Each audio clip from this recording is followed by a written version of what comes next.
திமுக வழங்கிய 505 வாக்குறுதிகளில் முக்காவாசி கூட நிறைவேற்றவில்லை என்று தாவேக தலைவர் விஜய் குற்றம் சாட்டிய நிலையில் தமிழ்நாட்டின் பொருளாதார வளர்ச்சி பற்றி விஜய் படித்து தெரிந்து கொள்ள வேண்டும் என்று அமைச்சர்கள் பதில் கொடுத்துள்ளனர்.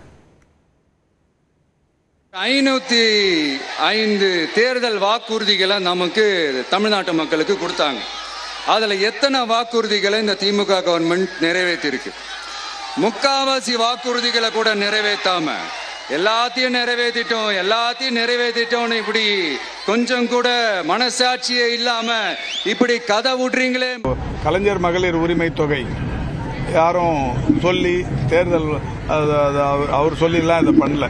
இன்னைக்கு 1,15,00,000 தாய்மார்கள் குடும்பத் தலைவர்கள் மகிழ்ச்சியோடு பயன்பட்டுக் கொண்டிருக்கிறார்கள்.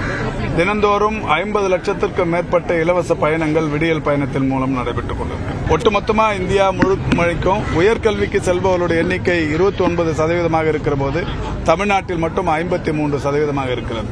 திரு விஜய் போன்றவர்கள் இதையெல்லாம் மறக்கக்கூடாது. இந்தியாவின் பொருளாதார வளர்ச்சியை விட தமிழ்நாட்டின் பொருளாதார வளர்ச்சி 2 மடங்கு. விஜய் போன்றவர்கள் இதை படித்து தெரிஞ்சுக்கணும், மற்றவங்க கையில் கேட்டு தெரிஞ்சுக்கணும், அதுக்கப்புறம் பரப்புரையில் அவர் குற்றச்சாட்டுகளை சொல்வது நல்லது. இதெல்லாம் பண்ணலை அப்படின்னு நீங்கள் சொன்னீங்கன்னா அது மக்களுக்கு தெரியாமல் ஒட்டுமொத்தமாக நீங்கள் எதுவுமே செய்யலை, எந்த பிரயோஜனமே இல்லை அப்படிங்கிறத கண்டிப்பாக அறிவு சார்ந்த மக்கள் அதிகம் இருக்கிற நம்ம திருச்சி மாவட்டத்தில் அதை ஏற்றுக்கொள்ள மாட்டார்கள்.